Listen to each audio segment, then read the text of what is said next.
आज की क्लास शुरू करते हैं मंगलाचरण के साथ। तो मेरा निवेदन रहेगा, आज हमारे साथ डॉक्टर आरती कोचर जी भी हैं, उनसे कि नमस्कार महामंत्र का उच्चारण कर मंगलाचरण करें। जी जरूर। ओम ह्रीं नमो अर्हन्ताणम्, ओम ह्रीं नमो सिद्धाणम्, ओम ह्रीं नमो आयर्याणम्, ओम ह्रीं नमो उवज्झायाणम्, ओम ह्रीं नमो लोये सव्यसाहुणम्, ऐसो पंच नमोकारो सव्यपावपणासनो मंगलाणं च सव्येसिं परमं हवै मंगलम्, परमं हवै मंगलम्। धन्यवाद आरती जी। बहुत बहुत शुक्रिया। आराध्य के चरणों में नमन। और पिछली क्लास से अगर कोई प्रश्न हो तो 2 मिनट 3 मिनट उस पर देते हैं, उसके बाद फिर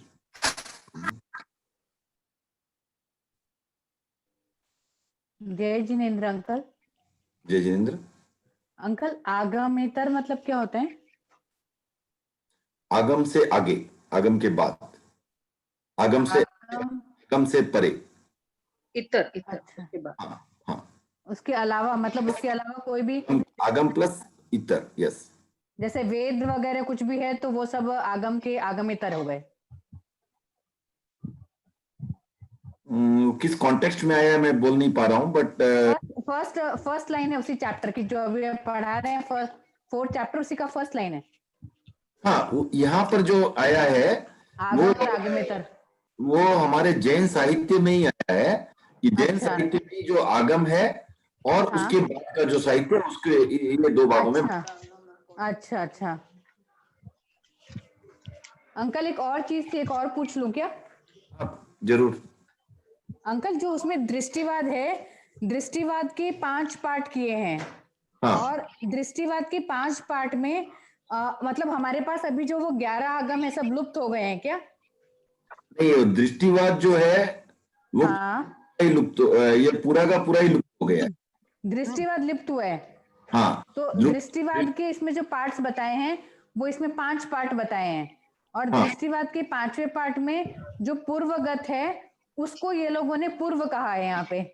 हाँ, वो 14 पूर्व हैं। हाँ, वो 14 पूर्व मतलब वो आगम से अलग हो गए ना, मतलब आगम का ही पार्ट है एक।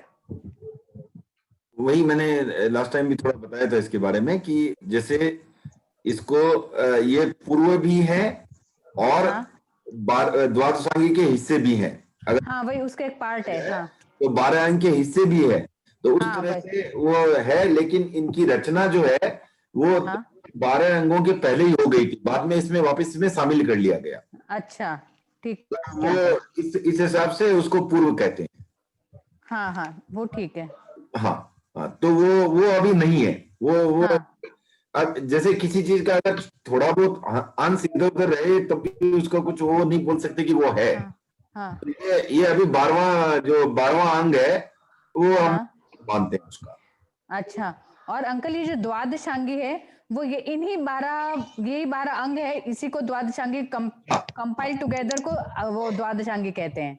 उसमें से 11 अंग हमारी मान्यता में आज भी मौजूद है। हाँ, और 12वां लुप्त हो गया है। 12वां लुप्त हो गया, करेक्ट। अच्छा अच्छा। और यही जो द्वादशांगी है यही आगम है हमारे लिए। नहीं, आगम तो और भी बताए ना, आगम में 2 प्रकार हुए।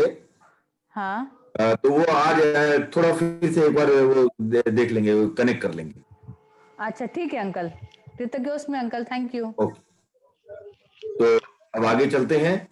जैसा हमने देखा आगम जो है उसके हम हैंड रेज किए थे, वो क्वेश्चन वो पूछ।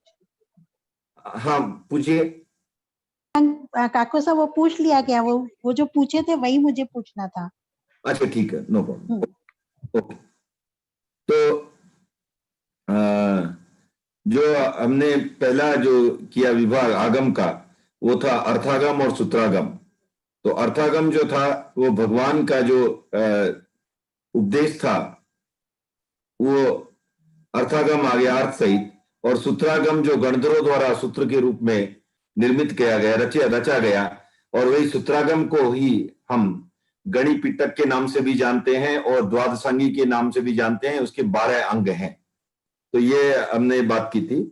और इसके अलावा जो है नंदी सूत्र में आता है कि आपके आगम के श्रुत ज्ञान के 2 प्रकार है, अंग प्रविष्ट और अंग बाह्य।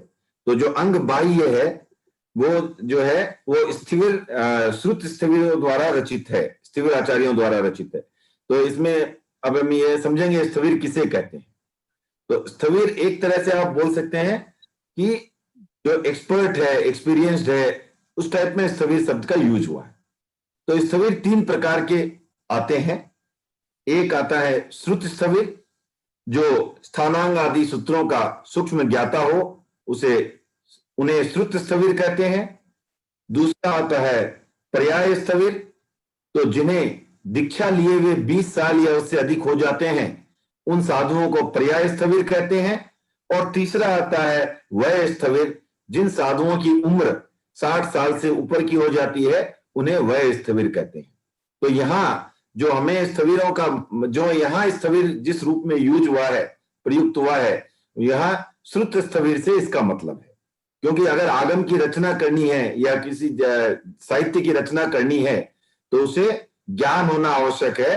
तो जो श्रुत स्थविर हैं उन्होंने जो रचना की है उस आधार पर अंग बाह्य है। तो उसमें जो है हमने जैसे लास्ट टाइम भी बताया था, दिगंबर परंपरा के अनुसार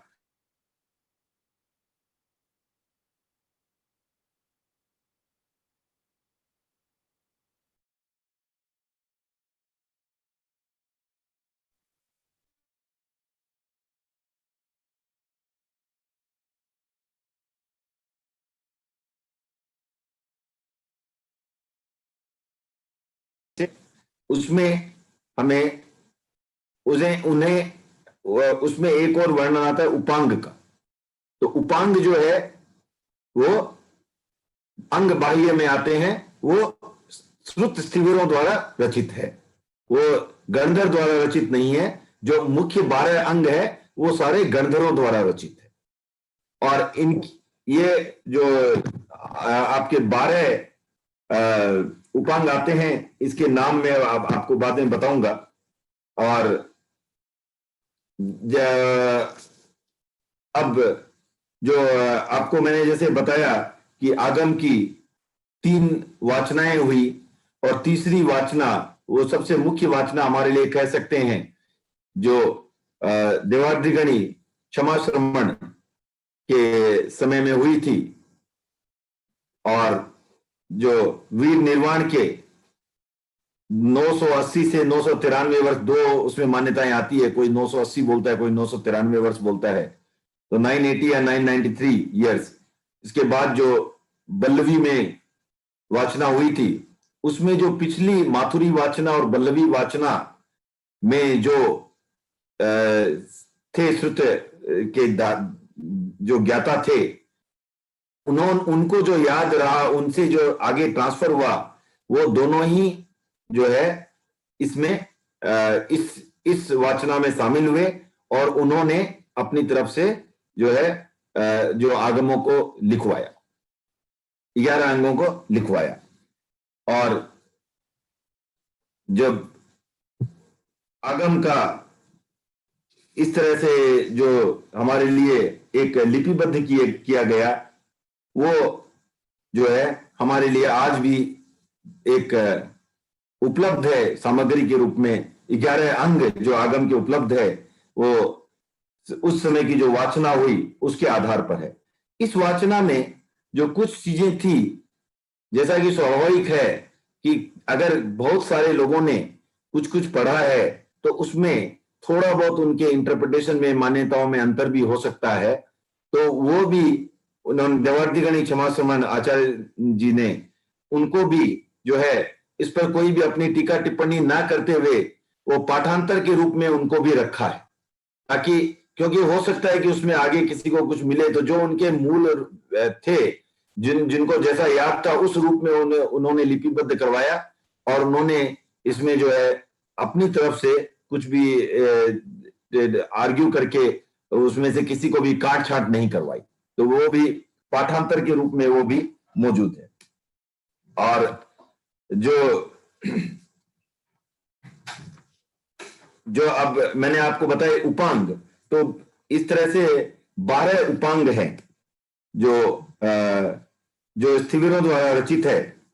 और ये 12 उपांगों के नाम है औपपातिक, राजप्रश्नीय, जीव जीवाभिगम, प्रज्ञापना, चंद्र प्रज्ञप्ति, सूर्य प्रज्ञप्ति, जम्बूद्वीप प्रज्ञप्ति, कल्पिका, कल्पवातांशिका, पुष्पिका, पुष्पचूला और वृष्णि दशा। इसमें जो है इसके ये 12 उपांग हैं। और आगम का एक और दृष्टि से भी जो है वर्गीकरण किया गया है, और जिसे कहा जाता है अनुयोग। तो अनुयोग जो है उसका अर्थ हुआ कि सूत्र और अर्थ में जो है एक संबंध स्थापित कर देना। जो सूत्र थे, इसके जो आर्यवज्र तक अनुयोग के कोई विभाग नहीं थे, इस तरह कोई विभाग नहीं किया गया था। और उसमें प्रत्येक जो 4 प्रकार के जो अनुयोग माने गए हैं, चरण करणानुयोग, जिसमें कि आचरण संबंधी, कंडक्ट संबंधी बातें आती है कि साधुओं का आचार कैसा हो, इस तरह की जो है उनके लिए क्या करनी है, इसकी बातें आती है। फिर दूसरा आता है धर्म कथानुयोग, जिसमें जो है धर्म कथाएं वगैरह, कथाएं, स्टोरीज के माध्यम से बातें बताई गई है। फिर आता है गणितानुयोग, जिसमें आपके चंद्रमा, सूर्य इत्यादि ज्योतिष चीजों की गणना और गणित के विषय, ये गणितानुयोग में आ गए। और द्रव्यानुयोग, जिसमें बाकी जो अपने जीव अजीव इत्यादि ये सब जो बातें हैं, तो दृष्टिवाद की बातें जो है वो 12वें अंक की, ये इसमें द्रव्यानुयोग में आ गए। तो आर्य रक्षित के पहले तक इस तरह के कोई विभाग नहीं थे। और जैसा कि आपको पता है कि उस समय ऐसी परंपरा नहीं थी, लिखने की भी परंपरा नहीं थी। और आर्य रक्षित के 4 प्रमुख शिष्य थे, जिनमें से जो 4 प्रमुख शिष्य थे, एक थे दुर्बालिका पुष्यमित्र, फल्गु रक्षित और विंध्य तथा गोष्ठामाई। गोष्ठामाई का नाम भी आपको याद होगा, क्योंकि ये बाद में एक निन्नव भी बने थे।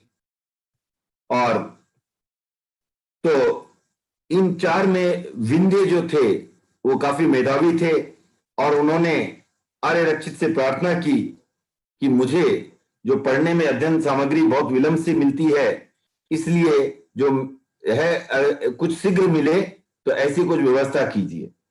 तब आर्य रक्षित ने उसे जो है वाचना देने का, पढ़ाने का, उसे बताने का जो कार्य था, वो भार दुर्बालिका पुष्यमित्र को सौंप दिया। तो कुछ दिन तक दुर्बालिका पुष्यमित्र उन्हें वाचना देते रहे, और उससे वो जो अपना विंध्य जो थे वो अध्ययनरत रहे। लेकिन एक दिन फिर पुष्यमित्र ने, और तब तक क्या होते थे कि सभी सूत्रों में ये चारों अनुयोगों का मिश्रण था, तो चूंकि ये इतनी कॉम्प्लेक्स चीजें हो जाती थी, कॉम्प्लेक्स मिश्रण हो जाता था, इसलिए जो काफी उनको कठिनाई का सामना करना पड़ता था समझने के लिए। हर हमेशा एक फोकस स्टडी होती है, एक पूरी डाइवर्स स्टडी होती है, तो उसमें थोड़ा फर्क आ जाता है। इस तरह ये जो है समझने में उनको मुश्किल होती थी। तो दुर्बालिका पुष्यमित्र ने आर्य रक्षित से निवेदन किया, गुरुदेव, अगर मैं अपना इतना पूरा समय वाचना देने में ही बिताऊंगा, तो मेरा जो 9वां पूर्व का ज्ञान है, उनको जो 9 पूर्वों तक का ज्ञान था पुष्यमित्र को, वो मैं 9वां पूर्व का ज्ञान जो है मैं भूल जाऊंगा। तब आर्य रक्षित ने सोचा कि जब दुर्बलिका पुष्यमित्र की जिस तरह की गति हो रही है, इस तरह से क्या है, आगे आगे ज्ञान जो है लुप्त हो जाएगा अगर इस तरह से इसका अध्ययन कराया जाए। तो उन्होंने इस तरह से 4 अनुयोगों में विभक्त कर दिया और 4 अलग अलग जो है कंसंट्रेटेड सामग्री का एक तरह से वहां पर निर्माण हो गया। तो ये 4 जो है चरण करणानुयोग, इसमें कालिक सूत्र और 11 अंग आ गए। ब्रह्म कथानुयोग में उत्तराध्ययन, ऋषि भाषित इत्यादि आ गए, और गणितानुयोग में सूर्य प्रज्ञप्ति, चंद्र प्रज्ञप्ति, ये सब वहां आ गए, और द्रव्यानुयोग में दृष्टिवाद आ गया। इस तरह से ये 4 अनुयोगों में भी आगम को विभाजित किया गया। और ये जो है सब्जेक्ट मैटर वाइज आप समझ सकते हैं इसका डिवीजन हुआ है, जिस चीज की जो डीलिंग कर रहा है उस हिसाब से उसको। और अब दूसरी बात आती है कि ये लेखन की क्रिया अपने जनों के अनुसार कब से शुरू हुई। तो लेखन की क्रिया तो काफी पहले से है। आप जैसे आपको ध्यान ही होगा कि प्रथम तीर्थंकर ने अपनी पुत्री को लिपि का ज्ञान दिया था, ठीक है ना।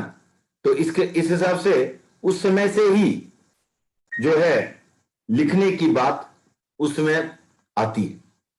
अब प्रश्न आता है कि उस समय जब लेखन तो था, लेकिन किस तरह का था, कैसी कैसी लिखने की सामग्री होती थी और किस तरह की पुस्तकें होती थी।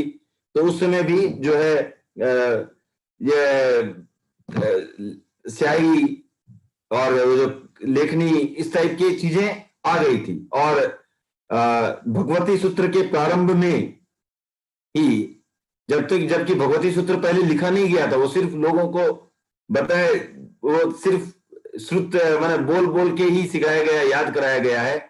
उसके बावजूद आप देखोगे कि इसमें भगवती सूत्र के आरंभ में ब्राह्मी लिपि को नमस्कार किया गया है। तो इस तरह लिपि बहुत पुरानी है। और 5 प्रकार की पुस्तकें जो है वो पुराने जमाने की बताई गई, जिसका वर्णन आता है। तो उसका नाम आप देख सकते हैं, आपकी किताब में मिलेंगे। उनके नाम आते हैं गंडी, कच्छवी, मुष्टि, संपुट फलक और श्रीपाटिका। ये 5 प्रकार की पुस्तकें बताई गई है। तो मैंने सोचा इस 5 पर रिसर्च की जाए, किस तरह की क्या पुस्तकें हैं।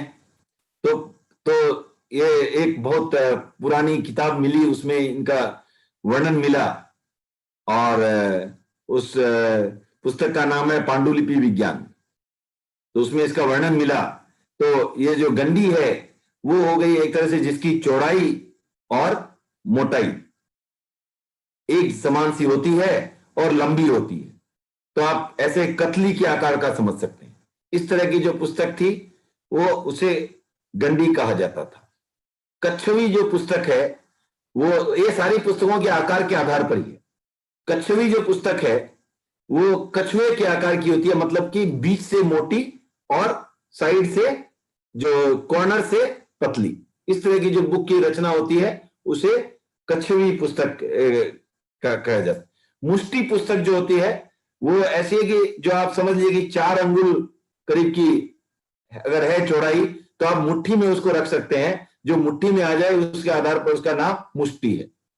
संपुट फलक जो है वो पुस्तक जो है वो दोनों ओर उसके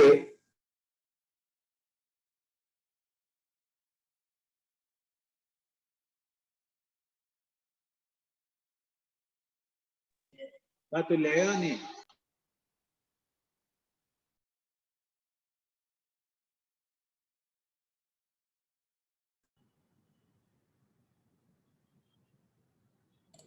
कुछ डिस्कनेक्शन है शायद। और उसका नाम था श्रीपाटिका। तो इस तरह से 5 प्रकार की पुस्तकों का वर्णन जो है हमारे उसमें आता है। निर्मल जी, हाँ, I think we lost you for last 10 seconds probably. Okay, ठीक है, फिर से रिपीट कर देता हूं। तो Vivek, could listen up to संपुट फलक? No. मुष्टि तक चल रहा है। मुष्टि हाँ, तक? मुष्टि मुष्टि ओके, मुष्टि तक। ओके। तो मुष्टि के बाद जो चौथी आता है वो संपुट फलक। संपुट फलक जो है उसके दोनों ओर काठ के पार्ट रहते हैं और बीच में पुस्तक को रखा जाता है। तो काठ जो दोनों ओर से जो वुडन जो पैनल्स है वो पुस्तक को सुरक्षित रखते हैं। उस आधार पर उसका नाम था संपुट फलक। तो ये संपुट फलक में कुछ ऐसा भी आता है कि कुछ किताबें भी उसकी जो थी वो काठ पर लिखी हुई भी थी और कुछ है जो सिर्फ एंड है तो काठ के थे। तो इस तरह जो संपुट फलक और अंतिम जो है सृपाटिका, इसके लंबी चौड़ी कितनी भी हो बट बहुत पतली होती थी। ये इस तरह से 5 प्रकार की पुस्तकों का वर्णन जो है हमारे इसमें लेख सामग्री में आता है। और जब आगम के लिपिबद्ध जब आगम किया गया तो एक और भी ये बात आई कि कुछ विचारधाराएं ऐसी थी जो कहते थे कि साधुओं को पुस्तक नहीं लिखनी चाहिए और न ही अपने पास रखनी चाहिए, ऐसी भी बातें उठी। तो ऐसी बातें आने में क्यों ऐसी बातें उठी, तो उन्होंने जो कुछ लोगों की विचारधारा थी कि अक्षर लिखने में कुंथु आदि त्रस जीवों की हिस्सा होती है। कुंथु क्या होते हैं, जो एकदम बहुत ही छोटे जीव होते हैं, बहुत छोटे जीव, तो वो आपके ऐसे आराम से दिखाई नहीं देंगे आपको, उनकी हिंसा होती है ऐसा माना गया। इसलिए पुस्तक लिखना जो है वो अपने संयम पालन में उसकी विराधना होती है ऐसा माना गया। तो ये पहला कारण बताया गया। फिर बताया गया कि पुस्तकों को जब एक गांव से दूसरे गांव ले जाया जाता है तो कैसे ले जाएंगे, अब कंधे पर झोला टांग के ले जाएंगे तो उससे क्या होता है, कंधे छिल जाते हैं बाहर से, और कंधे छिलने के कारण क्या होता है, वहां घाव वगैरह बन जाते हैं, और जो घाव बन जाते हैं उसमें जो जीव पैदा होते हैं वो मरते हैं। तो इस तरह जो है वहां पर जो है उससे भी जीव हिंसा होती है, ये उन्होंने उनकी मान्यता थी। और फिर जो है जो पुस्तक में भी कभी मान लीजिए कुछ छेद पड़ गए, कुछ हो गए, उसमें जीव आ गए, उसकी भी अच्छी तरह से पर्यावना नहीं हो सकती है। और फिर कुछ जो जीव है, छोटे छोटे जीव, वो पुस्तकों में आके घर कर लेते हैं अपना, वहीं रहने लगते हैं। अब वो पुस्तकों में रहने के कारण क्या होगा कि वो जो है वो जो पुस्तक है वो उनका निवास स्थान हो गया। अब वो उनका निवास स्थान हो गया, उनके अधिकरण में आ गया। आप अब उसको इधर से उधर ले जा रहे हैं, माने आप उनके निवास स्थान की चोरी कर रहे हैं। तो इस तरह से भी उनको जो है ये इस तरह के जो है कुछ बात आए। और एक और बात आई कि तीर्थंकरों ने, उनका मानना तीर्थंकरों ने जो है साधुओं को पुस्तक रखने की छूट नहीं दी है, आज्ञा नहीं दी। तो इस आधार पर उन्होंने दोष माना। और फिर उन्होंने माना कि इससे अगर मान लीजिए, अभी आपको एक प्रश्न पूछता हूं कि आज आपके पास मोबाइल फोन है और कोई भी एक आदमी उसका अनम्यूट होकर आंसर दे। आज मोबाइल फोन है मेरे पास और मुझे किसी का नंबर याद रहेगा या पहले ज्यादा याद रहता था जब मोबाइल फोन नहीं थे? पहले ज्यादा याद पहले रहता था। ज्यादा याद रहते थे। पहले ज्यादा याद रहते थे, अभी नहीं रहते। क्यों? क्योंकि आपको सेव कर देते, रेडी हम सेव करके रख देते हैं। हाँ, तो उसी तरह कुछ लोगों का मानना था कि अगर जैसे आगम इस तरह से उपलब्ध हो गए लिखे हुए, तो जो कुछ मुनि जो है वो हो सकता है कि सूत्र को गुणने में प्रमाद करें कि चलो कोई नहीं है, भूलेंगे तो नहीं ना, वो हो जाएगा। है, भूल भी गए तो पढ़ा है। लेकिन पहले नहीं कर सकते थे क्योंकि उन्हें मालूम था कि अगर ये लोप हो गया तो गया, क्योंकि जो भी है मुझे दिमाग में ही रखना है, याद ही रखना है। अगर मैं नंबर भूल गया तो फिर कॉल नहीं कर पाऊंगा। उसी तरह अगर मैं आगम भूल गया तो भूल गया। तो इसलिए जो है प्रमाद की ज्यादा संभावना हो, इस तरह की बातें जो आई, इस तरह की प्रतिक्रिया आई जब आगम को लिपिबद्ध किया गया। लेकिन अगर हम उसके दूसरे पहलू को देखें तो जो काफी जैसे कई देखा गया पहले कि जैसे अपने ज्ञान की परंपरा का लोप भी हुआ जब दुर्भिक्ष हुआ, और काफी जो अकाल पड़ा, जब काफी जो श्रुतधारी आचार्य थे वो जब उनका स्वर्गवास हो गया तो उनके साथ ज्ञान चला गया। तो इस तरह कम से कम ये सुरक्षित है, कम से कम बाकी आने वाले लोग जो है वो भी उसको पढ़ सकते हैं। तो इस तरह से जो था ये आई और बातें आई, और कुछ लोगों के ऐसा भी कहा गया है कि साधु जितनी बार पुस्तक को खोलते हैं, बांधते हैं और अक्षर लिखते हैं, उन्हें दंड आता है। तो लेकिन ये जो है आचार्य भिक्षु ने, जो उनके समय में भी ऐसी विचारधारा थी, तब तक आप सोच ले आज से 200-250 वर्ष पहले तक भी ऐसी विचारधारा भी थी, लेकिन आचार्य भिक्षु ने इसको नहीं माना है और आचार्य भिक्षु ने इस विचारधारा का समर्थन नहीं किया है। और आचार्य भिक्षु ने पुस्तक पढ़ने रखने में कोई भी जो है ये असुविधा नहीं मानी। तो ये आपको हो गया जो आगम की अपनी सामग्री थी, आगम कैसे लिखा गया, और वाचना की बात हमने पहले की। और अभी 8:30 बजे हैं, तो 1-2 मिनट का इंटरवल लेते हैं प्रश्न उत्तर के लिए। 2-3 मिनट का किसी को प्रश्न है तो पूछ सकते हैं। जय जिनेंद्र अंकल। जय जिनेंद्र अंकल, अनुयोग में सूत्र और अर्थ का दोनों का मतलब क्लैरिटी से लिखा हुआ है क्या उसमें आगम में? नहीं, ऐसा है कि वो सूत्रों को बांट दिया गया ना उसके आधार पर, नहीं था, बांट दिया गया उसे। नहीं तो उसमें लिखा है ना सूत्र और अर्थ का उचित संबंध। हाँ, मतलब तो ये उसमें मीनिंग है। हाँ वही है ना, जैसे आप मान लीजिए आपके पास 100 लोग हैं, हाँ ठीक है ना, कुछ इंजीनियर है, कुछ सीए है, कुछ डॉक्टर है, कुछ कुक है, हाँ की मोस्ट यूजफुल है लॉकडाउन में। तो जो इतने सारे हैं, अब एक तो है कि सब 101 एक पंडाल में खड़े हैं, अब एक आपने बांट दिया, कुक इधर बैठिए, इंजीनियर इधर बैठिए, सीए इधर बैठिए, लॉयर इधर बैठिए। Okay okay. तो ये डिवीजन है सिर्फ, ये ऐसा उसमें कुछ वापस नया नहीं लिखा गया है, जो अच्छा है उसी को उस आधार पर डिवाइड किया गया। अच्छा तो और अर्थ में संबंध स्थापित करने का मतलब हो गया कि अब मैंने उसको प्रॉपर्ली डिवाइड करके रखा है। अच्छा अच्छा, ठीक है, थैंक यू अंकल। राइट। जय जिनेंद्र। जय जिनेंद्र। आगम जो सुयगड़ो आगम है, हाँ। वैसे ही बहुत सारे आगम है, तो क्या हर पंथ के आचार्य ने अलग अलग आगम लिखे हैं?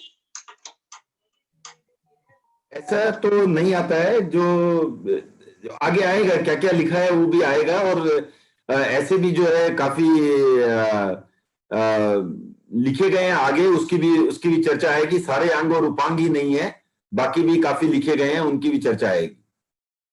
तो उसमें कुछ डिफरेंस होता है कि ये मतलब हमारे 13 पंथ के आचार्य ने लिखा है वो कुछ अलग है, या फिर 22 पंथ ने लिखा है वो कुछ अलग हाँ, है? उसकी चर्चा करेंगे, आगे चर्चा करेंगे उसकी। ओके उन्होंने क्या लिखा है उसकी भी चर्चा करेंगे। ओके, धन्यवाद। अभी सिर्फ अंग उपांग इतनी बातें की हमने, ठीक है ना। धन्यवाद। हाँ हाँ। जय जिनेंद्र। जय जिनेंद्र। हाँ जी, मैं ऐसे पूछ रही थी कि दिगंबर परंपरा में भी जैसे आगम के 2 विभाग मिलते हैं कि अंग प्रविष्ट और अंग बाह्य। तो अंग प्रविष्ट में दिगंबर में भी ये होता है कि जो गणधरों के द्वारा जो रचा गया वही आएगा? नहीं, अंग प्रविष्ट और अंग बाह्य की परिभाषा सेम है, परिभाषा में अंतर नहीं है। वो सिर्फ ये मानते हैं कि अंग प्रविष्ट लॉस्ट हो चुका है। अच्छा, परिभाषा में फर्क नहीं है। ठीक है। तो मतलब उनके क्या होएगा कि अंग बाह्य जो है वही है और अंग प्रविष्ट तो खत्म हो गया? हाँ, उनके जो आएगा वो बाद में अभी कवर होगा आगे। अच्छा, थैंक यू। संतत जी, सादर जय जिनेंद्र। जय जिनेंद्र सेन साहब। संतत मैं जानना चाहता हूँ, 5 पुस्तक के आपने नाम बताए, गंडी कच्चे वगैरह, इनमें हाँ। किस चीज का विवरण है 500 में? हाँ? जो 5 पुस्तक के आपने नाम बताए, हाँ, वो पुस्तक के प्रकार है आकार की दृष्टि से, उनमें विवरण क्या क्या है और कौन नहीं, सी? वो पता नहीं है। नहीं, वो सिर्फ ऐसा है कि अपना प्राचीन काल में किस तरह की पुस्तकें होती थी, उसका शेप कैसा होता था, उसकी जानकारी है वो। उसके अंदर क्या है ये कुछ नहीं पता अपने को? नहीं, उस समय, क्योंकि उस समय जो भी होता था वो इस तरह की पुस्तकें होती थी। ठीक है। अब जैसे मैं आपको ये पुस्तक दिखाता हूं अभी, तो आप ऐसे तो नहीं बता सकते इसमें क्या है। ये तो क्या है, ये पुस्तक का आकार है। अब ये दूर से भी आप देखेंगे, नहीं नाम नहीं पढ़ पा रहे हैं, तब भी आप बता पाएंगे ये पुस्तक है। तो उस हाँ, तरह ठीक है। आकार की बात है। तो इनमें भाषा कौन सी होती थी, कोई अर्ध मागधी या कोई और भाषा? नहीं, वो तो पुस्तक तो किसी भी उस समय की जो भी भाषाएं थी, काफी भाषा थी। अब बुद्ध लोगों की थी तो पाली भाषा थी, हमारी अर्धमागधी थी, तो अलग अलग भाषाएं थी। संस्कृत भी थी, वेद वगैरह लिखी गई है, वो संस्कृत में लिखी गई है। तो अलग अलग भाषाएं में पुस्तकें लिखी गई है। हमारा जो रचा हुआ था आगम, अंग प्रविष्ट, जो वो सारा का सारा अर्धमागधी में था। ठीक, थैंक यू। और वो उस समय लिखा भी नहीं गया था, वो सिर्फ याद रखा जाता था। और वो लिखा गया वीर निर्माण के करीब 1000 वर्षों बाद, आचार्य देवार्दी गणित क्षमा श्रवण के समय। ठीक है ना? तो आगे चलते हैं। तो अंकल एक ये कुंथु जीव त्रस जीव होते हैं क्या? हाँ, ठीक है, थैंक यू अंकल। हाँ। तो हमने जो दिगंबर और श्वेतांबर दोनों में ही अंग प्रविष्ट और अंग बाह्य, ये 2 प्रकार की वर्णन आते हैं। और दोनों में ही जो है, इसमें परिभाषा में कोई भी भेद नहीं है। और जैसा मैंने आपको बताया कि श्वेतांबर का मानना है कि हमारे पास 11 अंग सुरक्षित है, जबकि दिगंबर का मानना है कि हमारे सारे के सारे अंग जो है वो लॉस्ट हो चुके हैं। और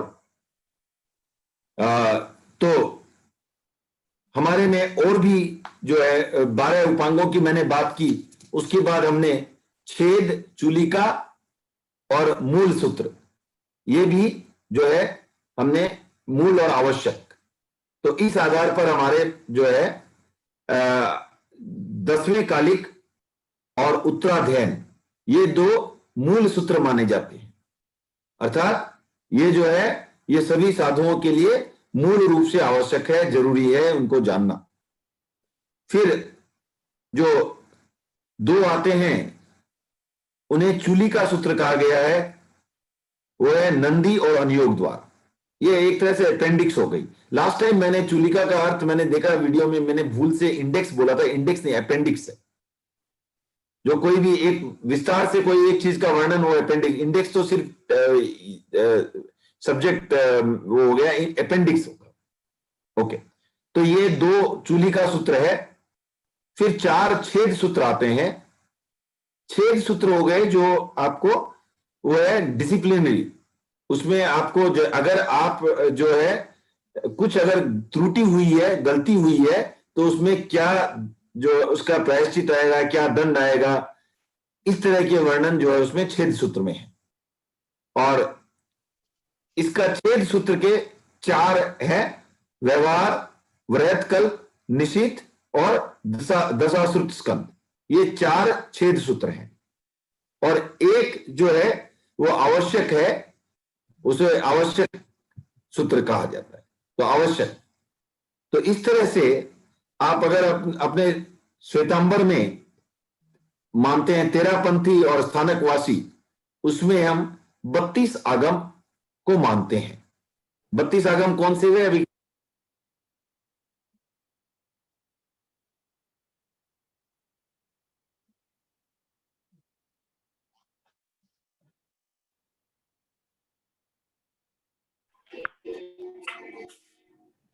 कह रहे अंग 12 उपांग 4 मूल 4 छेद 1 आवश्यक।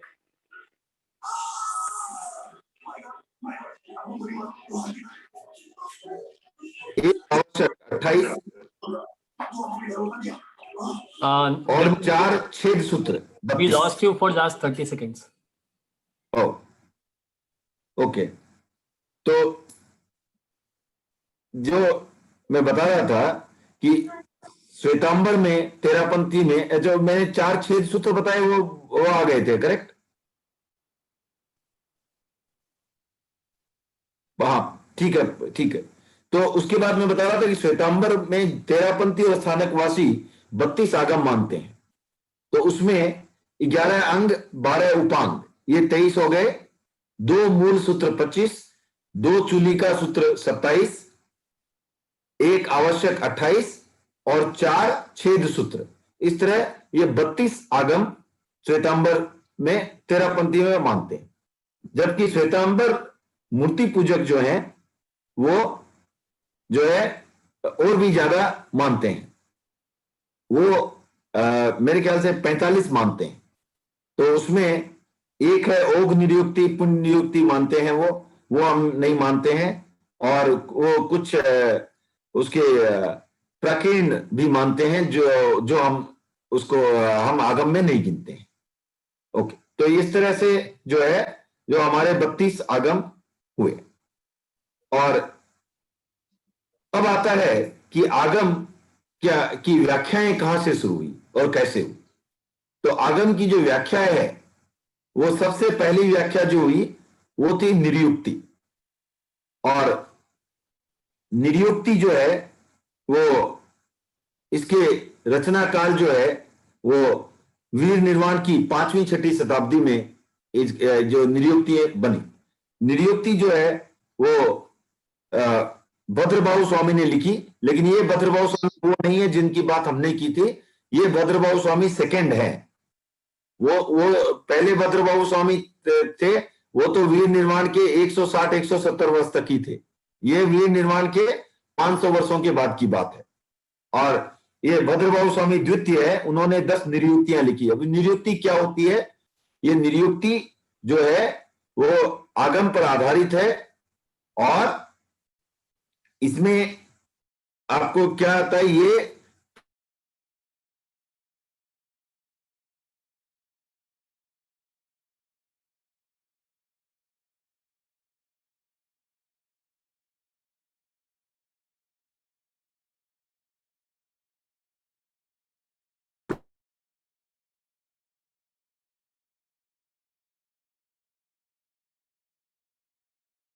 और ऋषि भाषित निरुक्ति। तो इनमें से जो We lost you again, Nirmal ji. Okay, ओ आज पता नहीं इंटरनेट कुछ ज्यादा ही इश्यू हो रहा है। ओके, तो जो भद्रबाहु स्वामी ने निरुक्ति लिखी, निरुक्ति मैंने इंट्रोड्यूस करना शुरू किया तब तक सुनाई दे रहा था ना?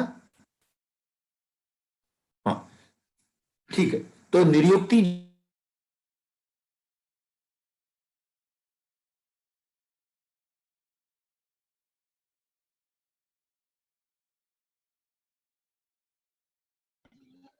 Not audible. Uncle, not audible. Yeah, we are just waiting वो for. तुम्हें नहीं दे रहा। ठीक है, ठीक है। अभी फिर से अभी सुनाई दे रही है ना?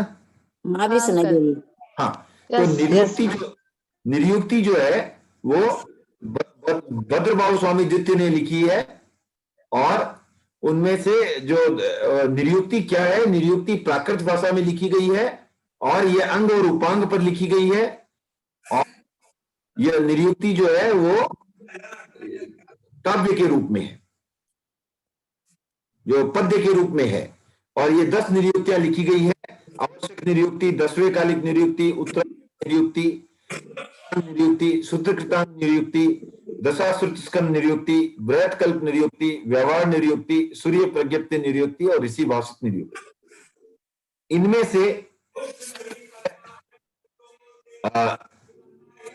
जो है निरुक्तियां मूल निरुक्ति के कॉम्प्लीमेंट्री भी लिखी गई है। जैसे आवश्यक निरुक्ति के लिए ओघ निरुक्ति लिखी गई है, 10वें कालिक निरुक्ति के कॉम्प्लीमेंट्री में पिंड निरुक्ति लिखी गई है। इस तरह 4 और निरुक्तियां भी लिखी गई है।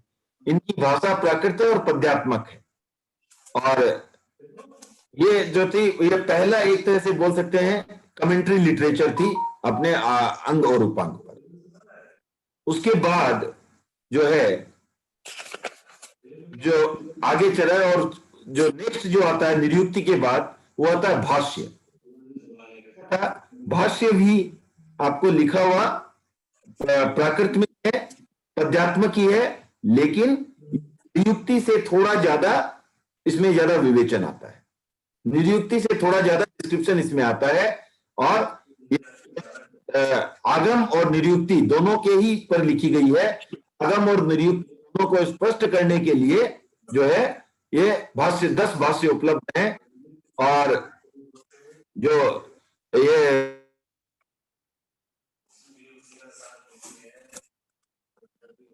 सुनाई नहीं दे रहा। Uncle you not Audible.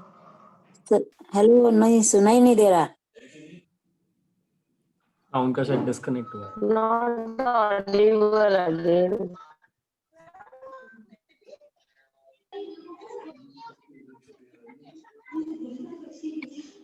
Still not audible. Let's just wait for him to join back.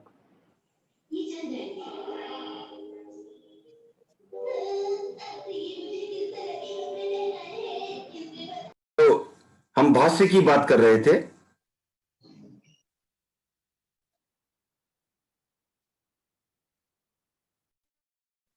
Yes, sir.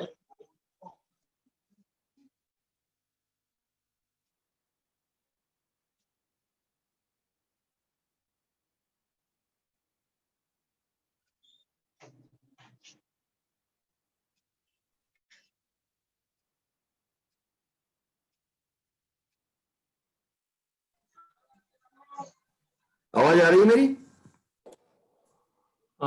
Nirmal ji, I think we lost you. हाँ, अभी आ रही है ना? अभी ठीक है। When you uncle. started that time onwards, you were not audible. या वो नेट चला गया था पूरा ही। Okay. ओके, तो ये भाष्य की बात शुरू की थी मैंने। तो भाष्य जो है वो प्राकृत भाषा में लिखा गया, यह भी पद्यात्मक है और ये निरुक्ति और आगम दोनों पर लिखा गया है, तथा ये जो है ये उससे ज्यादा विस्तृत है, थोड़ा उससे ज्यादा डिटेल्ड है। और ये जो है आचार्य जिनभद्र गणी और संगदास गणी, इनकी रचनाएं हैं मुख्यतया भाष्य। उसके बाद जो नेक्स्ट जो ग्रंथ आता है, नेक्स्ट जो आता है कमेंट्री लिटरेचर बोल सकते हैं, वो आती है चूर्णिया। तो चूर्णिया जो है ये जो है वो प्रोज फॉर्म में लिखी गई है, गद्य फॉर्म में लिखी गई है। ये पहली बार जो है, पहले नहीं तो क्या जो भी सारे थे वो पोएट्री फॉर्म में थी, ये गद्य फॉर्म में है। और ये इसकी भाषा भी जो है ये प्राकृत और संस्कृत मिक्स है। अब तक की जो भी थी वो प्राकृत में थी, इसमें प्राकृत और संस्कृत दोनों मिक्स है। और ये जो है चूर्णिया जो मिलती है वो आवश्यक 10वें कालिक, नंदी, अनियोग द्वार, उत्तराध्ययन, आचारांग, सूत्रकृतांग, निशीत, व्यवहार, दशाश्रुतकृतम, वृहत्कल्प और जीवाभिगम तथा भगवती, महानिशित, जीतकल्प, पंचकल्प और ओग निरुक्ति। तो ये चूर्णिया मिलती है और इनमें से जो प्रथम 8 चूर्णिया हैं उनके जो रचयिता हैं वो जिनदास मेहतर हैं और इनका जो है जीवन काल भी विक्रम की 7वीं शताब्दी है। जीतकल्प चूर्णी के रचयिता जो है सिद्धसेन सूरी हैं और उनका जीवन काल जो है विक्रम की 12वीं शताब्दी है। तो इससे आप देख सकते हैं कि ये काफी जो है सेंचुरीज तक जो है ये क्रम चला है। इसी क्रम में जो आगे आती है वो आती है टीका। तो नेक्स्ट जो आती है निरुक्ति, भाष्य और चूर्णी के बाद टीका। तो जो है आगमों पर ये टीकाएं जो लिखी गई वो संस्कृत में लिखी गई और प्रथम टीका संस्कृत टीकाकार जो हुए आचार्य हरिभद्र सूरी हुए। उन्होंने आवश्यक 10वें कालिक, नंदी, अनियोग द्वार, जम्बूद्वीप प्रज्ञप्ति और जीवाभिगम, इन पर आगमों पर टिप्पणी लिखी। और आप देखेंगे कि आचार्य उमा स्वाति ने भी जैन परंपरा में संस्कृत को अच्छी तरह से स्थापित किया और जो है उनका जो तत्वार्थ सूत्र है वो भी सभी ऐसा सूत्र है जो दिगंबर, श्वेतांबर सभी उसको मानते हैं। आचार्य शिलांग सूरी ने आचारांग और सूत्रकृतांग पर टीकाएं लिखी और शेष 9 अंगों की टीका आचार्य अभयदेव सूरी ने लिखी। अनियोग द्वार पर मलधारी हेमचंद्र जी की टीका है और कुछ उपांग जो है उन पर उनके टीकाकार आचार्य मलयगिरी हैं, नंदी की भी जो है की टीका मलयगिरी जी ने लिखी है। तो इस तरह से जो आप देख सकते हैं कि ये और उसके बाद भी हमारे जो आचार्य हुए जयाचार्य वगैरह, उन्होंने भी जो है काफी साहित्य की रचना की है। और भगवती जोड़ जो है वो भी आगम पर आधारित है, भगवती पर आधारित है। भगवती जोड़ की रचना आचार्य जयाचार्य ने की। अब आते हैं दिगंबर परंपरा में। उन्होंने मान लिया कि 11 अंगों का जो भी है वो लोप हो चुका है, आगम लोप हो चुका है। और उसके लेकिन लोप होने के बावजूद भी पूर्वों और अंगों का कुछ कुछ जो खंड बचा हुआ था, उसको भी बचाने का प्रसंग आया। तो आचार्य धरसेन ने भूत बलि और पुष्यदंत नामक 2 साधुओं को इसका श्रुत अभ्यास कराया और इन दोनों ने मिलकर सठ खंडागम की रचना की। इसके 6 खंड हैं, इसमें ये सठ खंडागम इनकी रचना की। और ये दिगंबरों का एक बड़ा जो है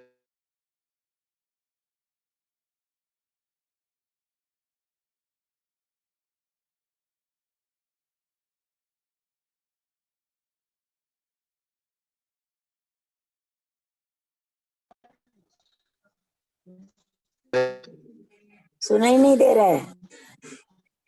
Again, not audible.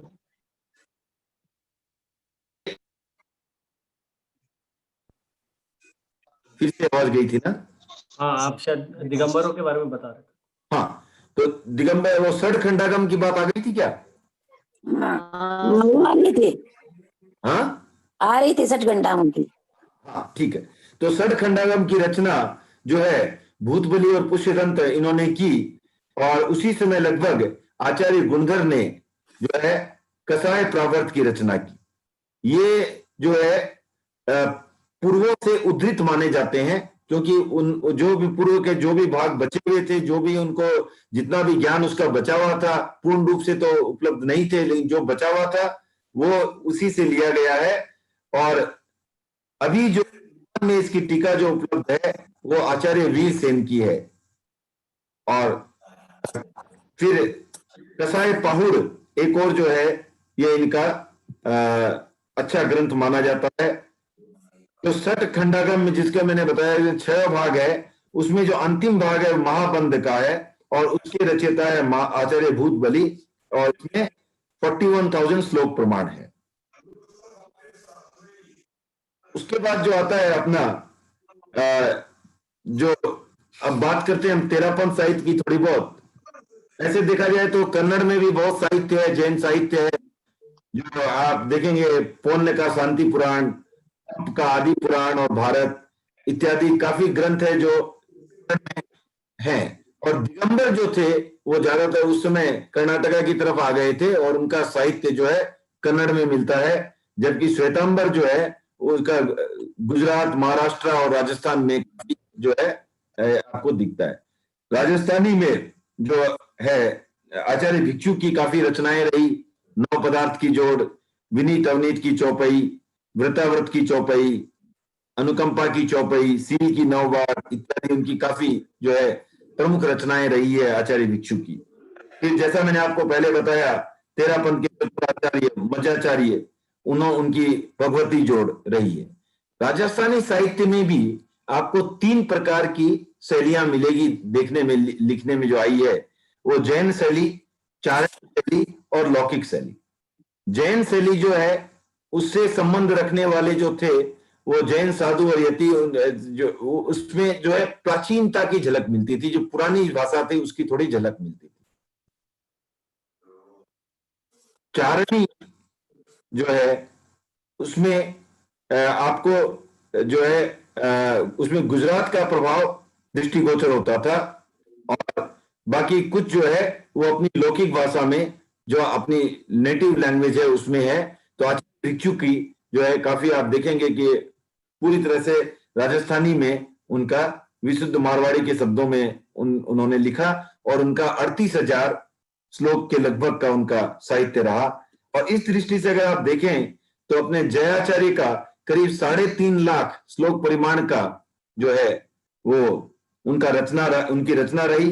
और ये श्लोक परिमाण इस तरह माना जाता है कि अगर आप पद्य है तो ठीक है, अदरवाइज 32 शब्दों का एक श्लोक के अगर गद्य रचना होती है।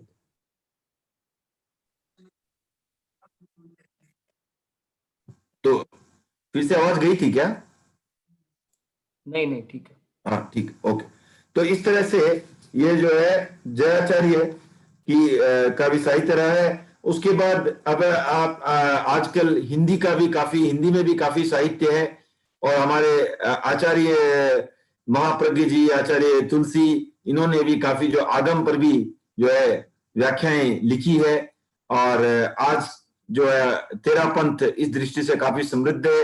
हमारे पास काफी आगम की जो सामग्री लिखी हुई है।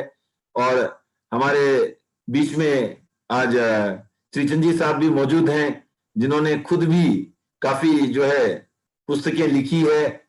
और मैं पिछले वीक उनके देख रहा था, वर्धमान जीवन कोश उनके द्वारा लिखी गई है।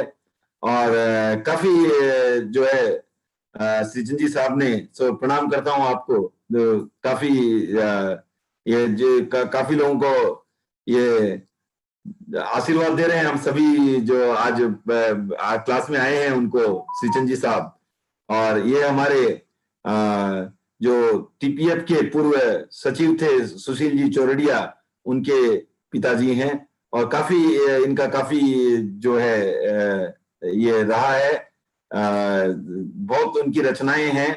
और कभी हम चाहेंगे कि सुशील जी सारी रचनाओं की हमें जानकारी दें इनकी, हम कभी कभी देखते हैं। और तो इस तरह से काफी जो है अपने श्रावकों में भी जो आप देखेंगे कि अच्छी अच्छी रचनाएं हैं। वर्धमान जीवन कोश, जिसके शायद 3 भाग है संभवतया। और श्रीचंद जी रामपुरिया, उनकी भी 9 पदार्थ की जो उनकी जो व्याख्या की हुई है भिक्षु स्वामी के साहित्य की, वो आज भी एक बहुत अच्छी और पुष्ट उसका ग्रंथ माना जाता है। और आप जहां भी देखते हैं तत्व ज्ञान की हमारे यहाँ परीक्षाएं होती है, उसमें एक प्रमुख पुस्तक के रूप में वो 9 पदार्थ जो है वो आती है। तो इस तरह से हमारे श्रावकों ने भी जो है काफी जो है इस पर काम किया है। तो आज इसके साथ ही हमारा जो है आगम का जो भी चैप्टर था, जैन साहित्य का चैप्टर था, वो लगभग पूरा हो चुका है। बाकी जो भी इसमें नाम आते हैं पुस्तकों के, वो आप किताब से देख ही सकते हैं। और कोई प्रश्न है तो ले सकते हैं। और उसके पहले श्रीचंद जी साहब अगर कुछ कहना चाहें तो हमारे पार्टियों को।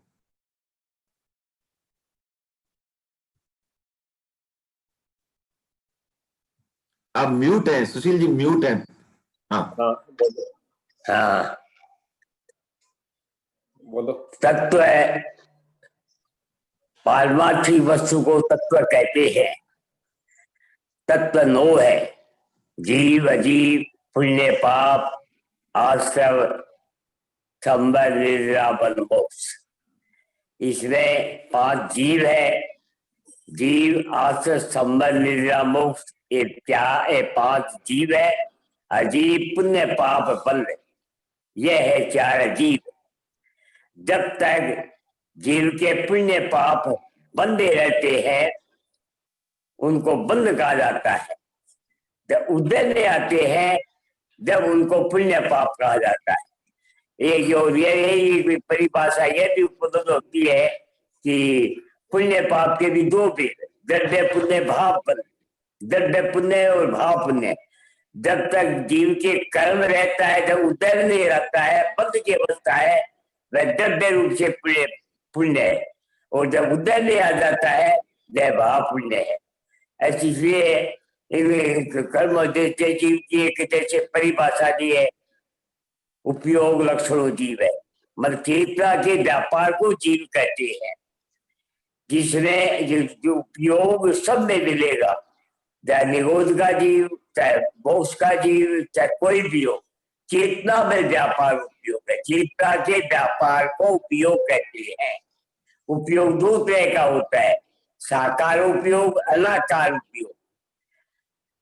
पर्याय सहित ज्ञान को साकार उपयोग कहा जाता है, जिसको वह ज्ञानावली कर्म के क्षय उपसम से संबंध है, और पर्याय रहित ज्ञान को दर्शन उपयोग, इसमें पर्याय का ज्ञान नहीं होता, इसे वह है दर्शावली कर्म का क्षय उपसम। उपयोग 12 तरह की कह गई है, 5 ज्ञान, 3 अज्ञान, 4 दर्शन। 5 ज्ञान मति ज्ञान, श्रुति ज्ञान, अवधि ज्ञान, मन पर केवल ज्ञान। 3 ज्ञान मति श्रुति अवधि, मति श्रुति विभक्त। 4 दर्शन चक्षु चक्षु दर्शन, अवधि दर्शन, केवल। ये 12 उपयोग, 8 उपयोग है, वो ज्ञानावली कर्म से संबंधित है।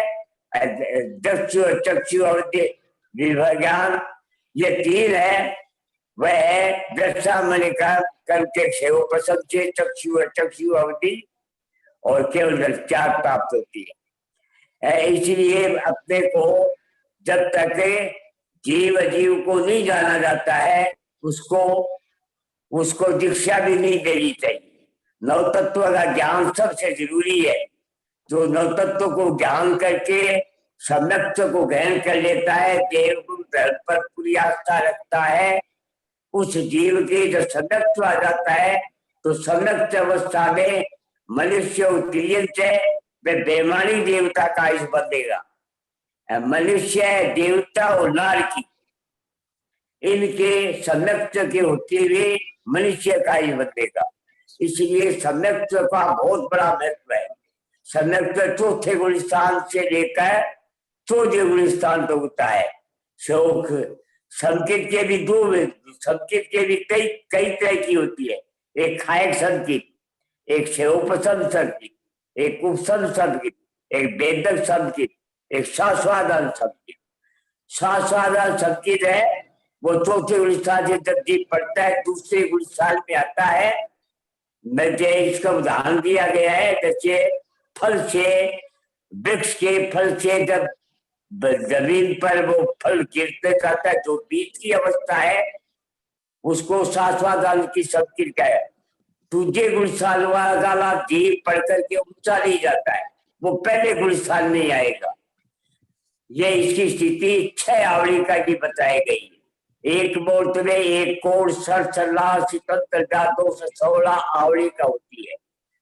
ये 6 आवलिका की स्थिति आगे में बताई गई है। खायक संकेत है, जिसे अनंतानबंदी क्रोध मान माया दो और दर्शन मौनी कर्म की 3 प्रकृति, दर्शन मौनी कर्म की ये अनंतान क्रोध माया लाभ, ये चारित्र मौनी कर्म की प्रकृति 4, ये सम्यक्त मौनी मिथ्यात्व मिश्र।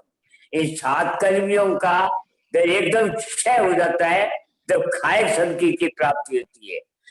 सिद्धों की खायक संकेत, केवल की संकेत, 4थे गुण स्थान की संकेत एक बराबर है, कोई भी फर्क नहीं है खायक संकेत की अपेक्षा से।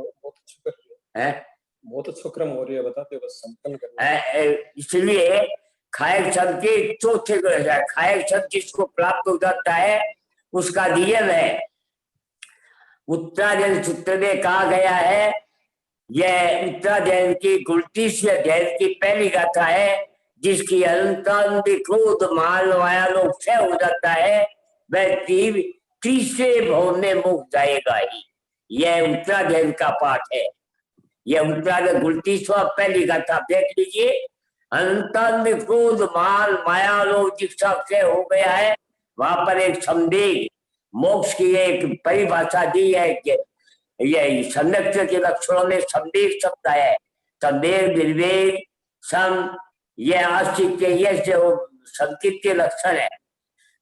मोक्ष की जिसकी अभिलाषा होती है, यह एक संदेह है।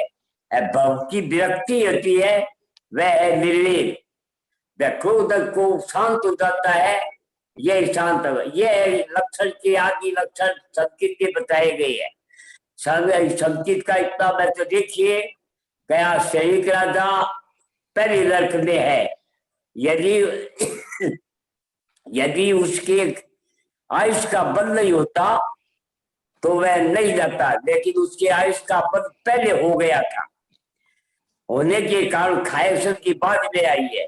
वहां से मर करके वह पहले नरक में 84,000 वर्ष की आयुष में पैदा हुआ है। वहां से निकल कर वहां पर शरीर राजा गोत्र कर्म का भी बंद किया है। वह पहले नरक से निकल कर 84,000 वर्ष का आयुष पूर्ण करके उस समय बलि काल में तीसरे आर्य में पहला तीर्थंकर होगा। उसका 18 सूत्र में उसका विस्तृत किया है। भगवान महावीर की जैसे 72 वर्ष की आयु थी, उसकी भी 72 वर्ष की आयु होगी। तीर्थंकरों का नियम है कि महावीर क्षेत्र में जितने भी तीर्थंकर होंगे उन सब की आयु 84 लाख पूर्व की होगी। यदि भक्त क्षेत्र में एक तीर्थंकर होंगे तो उनकी जगह में 72 वर्ष की होगी, उत्कृष्ट 84 लाख पूर्व की आयु होगी। सामान्य केवली होता है वो उत्कृष्ट 9 वर्ष कम कोलपुर तक भी रह सकता है। एक ये में कोलपुर में से जिसकी स्थिति अधिक होगी वह युगलियों में गिन लिया जाता है। जैसे मरुदेवी, जैसे विक्रम भगवान के पिता नाभि राजा, उनकी पत्नी थी मरुदेवी, मोरा देवी। तो मरुदा देवी तो कोलपुर की आयुष होने के कारण से वह दीक्षा मोक्ष भाव रूप से उसको आ गया था। नाभि राजा की स्थिति थी कोलपूर्व से अधिक थी, इसीलिए वो जुगलियों की गिनती में आ जाए। ये नियम आगम का, कोलपूर्व से जिसकी स्थिति ज्यादा होती है वह जुगलिया होता है। जुगलिया बढ़ करके देवगति में ज्यादा है, नियम है। जुगलियों में गुण स्थान है, जुगलियों में मिथ्या, सब मिथ्या दृष्टि नहीं होती। क्या तो सम्य दृष्टि होगा या मिथ्या दृष्टि होगा। जुगलियों में दो तरह की, एक अक्षर भूमि की जुगली होती है, एक अंतर्जीव की जुगली होती है। संपन्न करना छप्पन अंतर्जीव की जुगली है, वे सब मिथ्या दृष्टि होती है। और जो अक्षर भूमि का जुगलिया है वे है सम्मिलित मिथ्या दृष्टि, दोनों होती है। वे सब मिथ्या दृष्टि जुगलियों में नहीं आती। अच्छा, निर्मल जी ने आशीर्वाद। अच्छा, आशीर्वाद। निर्मल जी बहुत अच्छा कर्म कर रहे हैं। निर्मल जी संजय जी के फोन से बात होती है, मानो अच्छा अध्ययन कर रहे हैं, बड़ी खुशी होती है। कई गृहस्थ के व्यापार में रह करके इतना अध्ययन करना बहुत अच्छी बात है, बहुत साधुवाद। ठीक है, किसी को कोई प्रश्न है तो पूछें। निर्मल जी, जय जिनेन्द्र साहब। धन्यवाद और प्रणाम करता हूँ श्री साहब। बहुत अच्छा लगा, आपने गागर में सागर भर दिया। बहुत ये जानकारी, अच्छी जानकारी हमें मिली।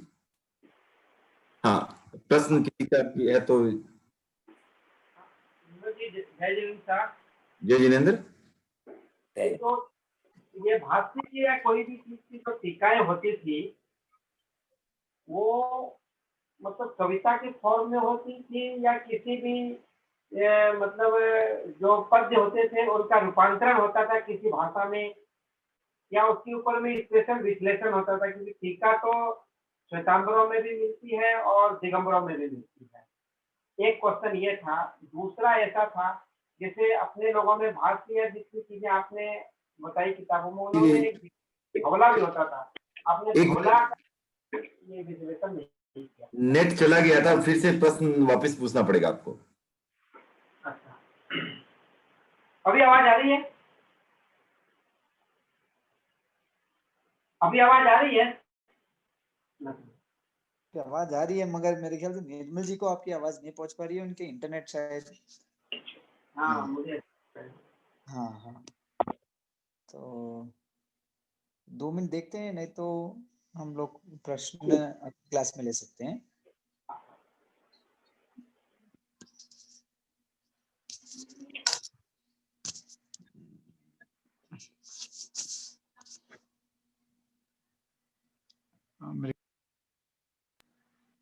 हाँ सर, आर यू देयर?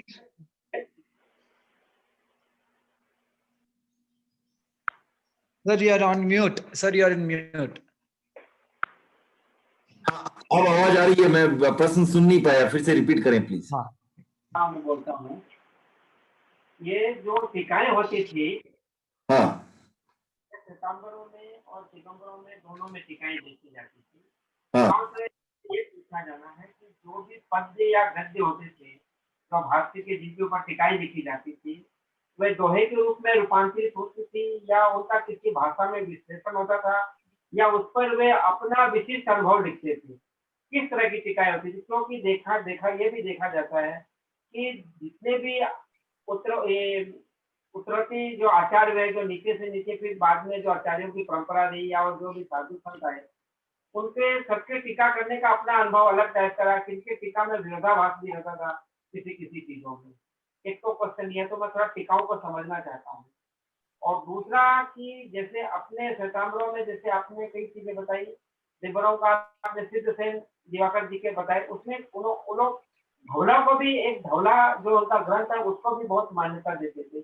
वो आपने विश्लेषण नहीं किया धौला का, और समझना। वो तो क्या इतना विस्तृत और ये बहुत संक्षिप्त में करना है तो छूट जाता है कुछ कुछ। वो जो समझना चाहिए। तो टीकाएं जो है वो आपको उन्होंने अपने आधार पर ही लिखी है, लेकिन उनका जो है वो मेन उद्देश्य जो था उसको विस्तार से समझाना ही था। जो मुख्य आगम या आपको चुननी या नियुक्ति थी, उनको ही समझाना टीका का मुख्य उद्देश्य था। और अपने जो ऑब्वियसली अगर कोई एक्सप्लेन कर रहा है तो अपने इंटरप्रिटेशन तो थोड़ा आएगा, लेकिन ऐसा उनका उद्देश्य अपनी बात रखने का नहीं था। उनका उद्देश्य वही था जो उसमें आया हुआ है, उसी को समझाने का उद्देश्य था।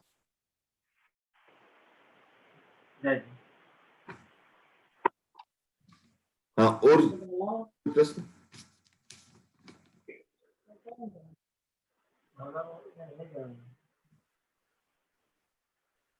और किसी को कोई प्रश्न है?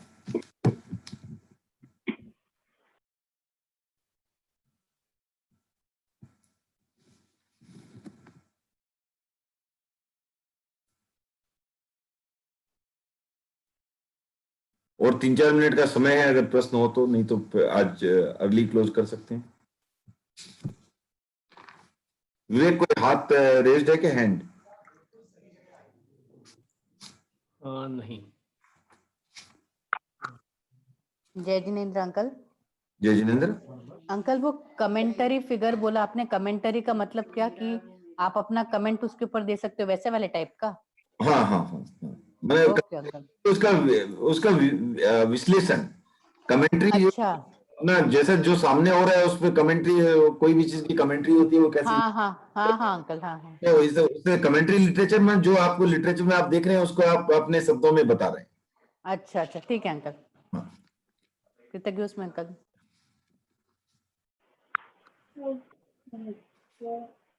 और किसी को कोई प्रश्न? जय जिनेंद्र। भगवान महावीर। मेरा प्रश्न, जय जिनेंद्र। हाँ, मेरा जो प्रश्न था कि जैसे आगम होते हैं तो क्या जो आचार्य ने जो लिखे हैं, सारे पंथ के जो आचार्य ने जो लिखे हैं वो अलग अलग होते हैं या सेम होते हैं? ऐसा जो है मूल सूत्र जो है वो सेम ही रहेगा, उसमें परिवर्तन नहीं कर सकते। अब उसकी जो अपने अर्थ अपने शब्दों में उसका अर्थ देते हैं, जो अर्थ करते हैं वो अपने शब्दों में होता है, मूल सूत्र में फर्क नहीं कर सकते। ओके। तो मूल सूत्र तो जो है वही मानना पड़ेगा। हाँ, जैसे वाल्मीकि ने रामायण लिखी या फिर रामचरितमानस ने लिखी, मतलब स्टोरी वही है। हाँ, उस टाइप की चीजें हैं वो अलग है, वो आगम में नहीं गिना जाएगा। जैसे तत्वार्थ सूत्र है वो तरह से आ गई, वो अलग चीज हो गई। वो ऐसे अलग है जैसे मान लीजिए हमारे जैन सिद्धांत दीपिका आचार्य श्री तुलसी ने लिखी है, वो उन्होंने अपना संग्रह कर दिया, अपने हिसाब से सूत्र दे दिए। लेकिन अगर जो अगर आचार्यान भाष्यम लिखा है तो आचार्य सूत्र की व्याख्या करनी होगी, उसमें वो चेंज नहीं कर सकते। ओके, धन्यवाद। जैसे नव पदार्थ वगैरह लिखी है आचार्य भिक्षु ने, वो अपनी जोड़ लिखी है, अपने ही सूत्र लिखे हैं, वो अलग बात है। Okay, thank you.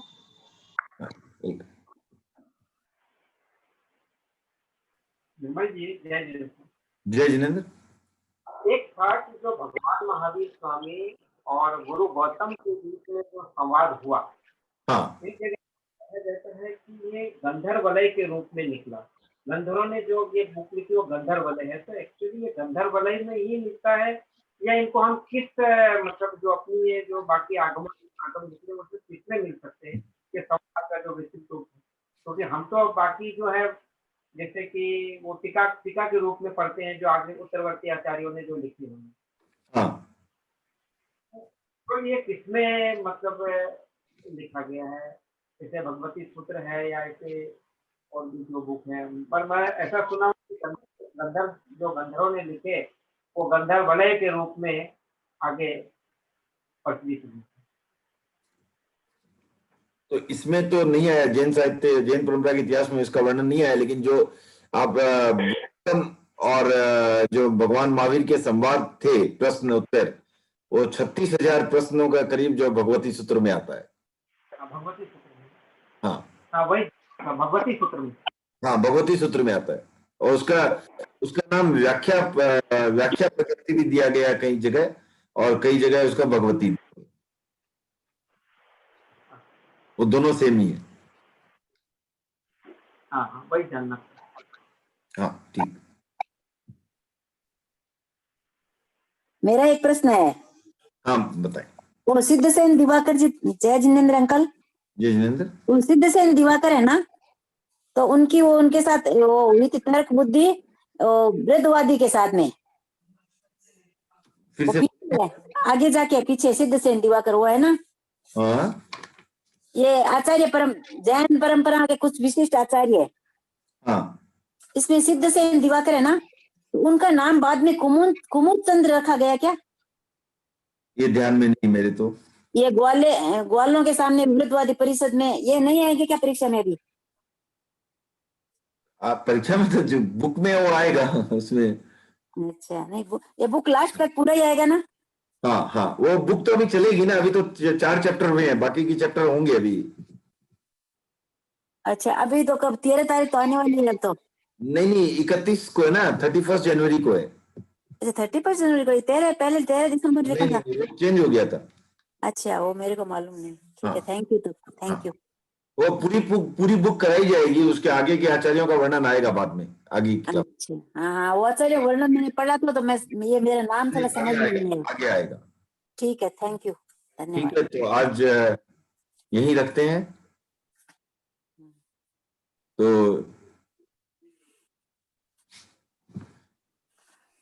आज जो अजय जी भंसाली कृपया मंगल पाठ सुना के आज की कक्षा को आप मंगल पाठ सुनाएं।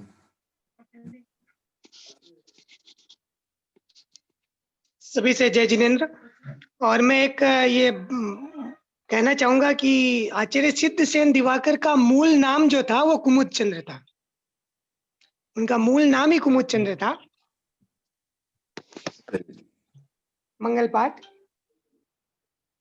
ओम ह्रीं नमो अरहंताणम, ओम ह्रीं नमो सिद्धाणम, ओम ह्रीं नमो आयर्याणम, ओम ह्रीं नमो उवज्जायाणम, ओम ह्रीं नमो लोए सप्पसाहुणम, ऐसो पंचण मोक्कारो सब पावपणासणो, मंगलाणं च सब्बे सिंह पद्मं हवै मंगलम, अरहंता मंगलम, सिद्धा मंगलम, साहू मंगलम, केवली पणत्तो धम्मो मंगलम, अरहंता लोगुत्तमा, सिद्धा लोगुत्तमा, साहू लोगुत्तमा, केवली पणत्तो धम्मो लोगुत्तमो,